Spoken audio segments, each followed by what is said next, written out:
Bueno, el informe efectivamente es el tercer informe de una serie que ya comenzamos hace 3 años. Y en este año hemos dividido el informe en 4 bloques, que es lo que se presentó hoy acá en la universidad. Un primer bloque destinado a estructura productiva y empleo, un segundo bloque destinado al tema de pobreza, y ahí en pobreza distinguimos distintos tipos de pobreza: pobreza monetaria, pobreza por necesidades básicas insatisfechas, que le llamamos pobreza estructural. Un tercer bloque sobre el tema de desigualdades económicas que percibimos tanto entre provincias como dentro de nuestra propia provincia, entre ciudades de distinto tamaño. Y un cuarto bloque sobre el tema de pobreza laboral, que se refiere a aquellas personas que, a pesar de tener un trabajo, viven en hogares pobres, es decir, hogares que no logran juntar, se puede decir así, un ingreso que les permita superar los umbrales de pobreza. Ese ha sido, digamos, el eje sobre el que ha girado la presentación, y hemos agregado algunos puntitos que han ido surgiendo, porque se tratan de temáticas muy actuales, que van teniendo mucho cambio día por día, hora por hora.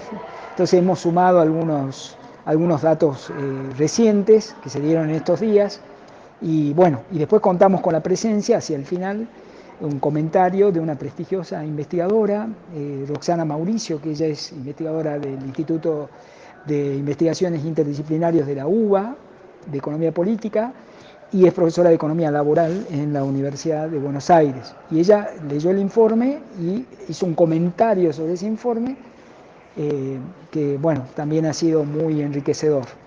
Cuando queremos medir pobreza, cuando queremos saber a cuánto asciende la pobreza de un lugar, ¿qué hacemos? Calculamos el valor que tiene una canasta básica de bienes, y comparamos ese valor con los ingresos que entran a ese hogar en concepto de ingreso por trabajo, jubilaciones, etc.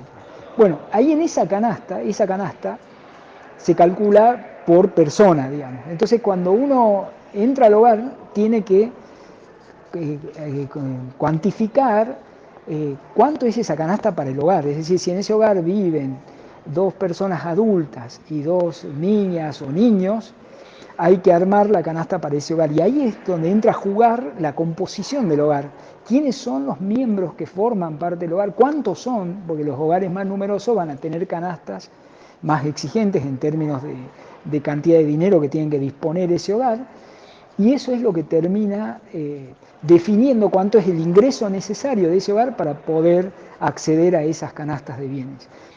Insisto, no solamente el tamaño del hogar en términos de número de integrantes, sino también la composición interna: cuántas niñas y niños, personas adultas, cuántas de esas personas adultas son perceptores de ingresos, o sea, cuántos trabajan, cuántos son jubilados. Puede ser que en ese hogar también vivan abuelas, abuelos, y eso termina conformando un hogar, que es donde se define la condición de pobreza de ese hogar y la de sus miembros en consecuencia.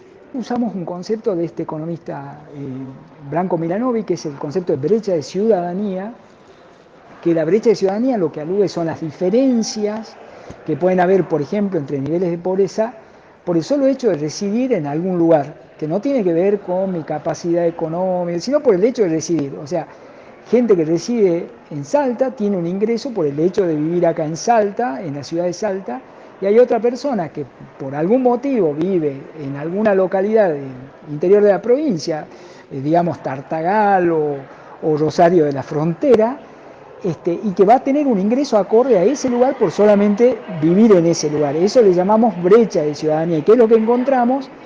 Que en esa brecha de ciudadanía, por ejemplo, en términos de pobreza, que la pobreza en la ciudad de Salta es mucho más baja que la pobreza que se registra en otros lugares de la provincia. Ahí tenemos una brecha de ciudadanía. O sea, ¿por qué pues tiene que ser diferente? Digo, si tenemos una pobreza, tendría que ser la misma pobreza para todo el territorio, y no encontramos eso. Al contrario, encontramos que Salta es la provincia que tiene una brecha de ciudadanía en términos de pobreza, la brecha de ciudadanía en términos de pobreza más alta del país.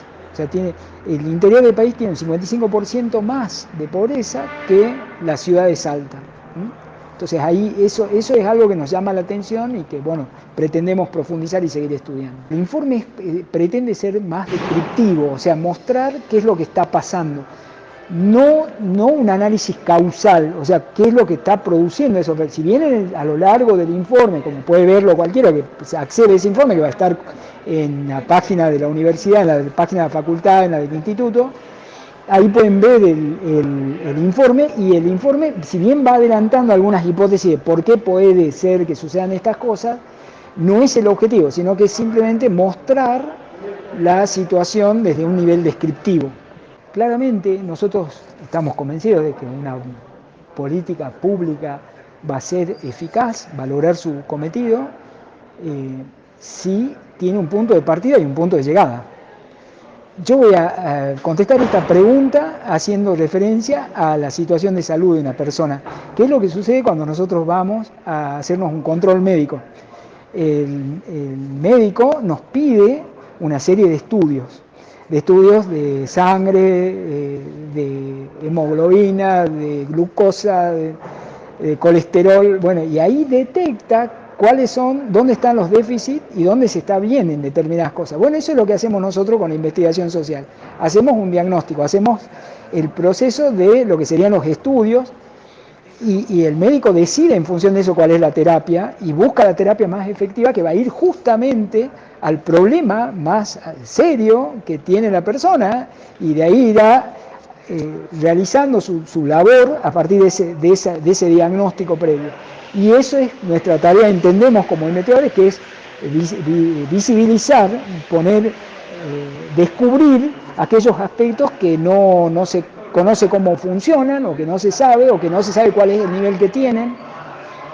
Por ejemplo, ahora uno de los puntos del informe es que estamos detectando un aumento muy fuerte de la pobreza, estamos advirtiendo, ese es un tema prioritario, estamos advirtiendo que se trata de gente que está con trabajo y que con ingresos insuficientes, con alta informalidad laboral, que hay brechas territoriales que habría que mirar a qué se deben. Es decir, estamos dando pistas concretas para poder actuar, para poder elaborar esas políticas con eficacia, porque si no yo puedo salir como un hacedor de política, le llamemos así, y hoy día amanecí y me dio que tengo que hacer esta política. Bueno, ¿por qué? No, hay problemas en la sociedad que merecen, y qué magnitud tienen los problemas. Y ahí es donde nos proporcionamos nosotros esos elementos que permiten decir el tamaño del problema es este, y esto es lo que habría que atacar con mayor urgencia. Bueno, ahí es donde vamos. Todo lo que últimamente se ha estado hablando de qué es lo que hacemos en investigación, de cuán útil es un trabajo u otro, en todas las sociedades del mundo se hacen estudios, se hacen análisis, y en este caso el hecho de que el CONICET haya apoyado la formación de un instituto como el IELE ha sido consideramos que es algo muy positivo, porque es donde estamos formando doctorandos, es donde estamos proponiendo agendas de investigación que después irán cambiando a lo largo del tiempo, pero estamos dejando una capacidad instalada dentro de la universidad en términos de investigación que consideramos que es muy importante. Tengamos en cuenta algo, la universidad tiene 3 funciones: docencia, investigación y extensión. Ahí es donde se diferencia de otros niveles de enseñanza, por ejemplo la enseñanza primaria y la secundaria, que es puramente docencia, está muy bien que así sea, pero acá la universidad no solamente tiene que transmitir conocimiento, sino que tiene que crearlo, es el ámbito. Y ahí el rol de CONICET ha sido fundamental, porque CONICET ha reforzado esa capacidad de las universidades. Los doctorandos se han doctorado gracias a becas que ha dado el CONICET, que ha apostado, digamos, a un país que sea capaz de conocerse a sí mismo, que sea capaz de hacer esos exámenes clínicos a sí mismo, y que sea capaz de sacarnos la radiografía de qué es lo que nos está pasando. Eso es lo que hacemos nosotros.